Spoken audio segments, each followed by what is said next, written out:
Goranboyda ağır yol qəzası nəticəsində 3 nəfər ölüb. Gecə saatlarına baş verən dəhşətli qəza Goranboy yuxarı Ağcakənd yolunun Qaraqucaq kəndindən keçən hissəsinə qeydə alınıb.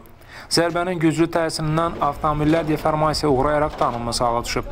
Hadisə şahidlərinin sözlərinə görə qəza zamanı avtomobildə olan Fuad Əliyev hadisə yerində, Elsəvər Musayev və Rəşad Kazımov isə Goranboy Mərkəzi rayon xəstəxanasına çatdırılan zaman dünyalarını dəyişiblər.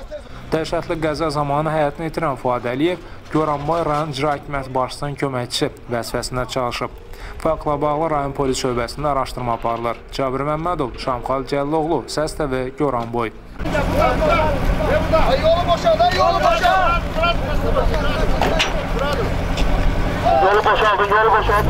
Çıkart, evakuatör, çıkart.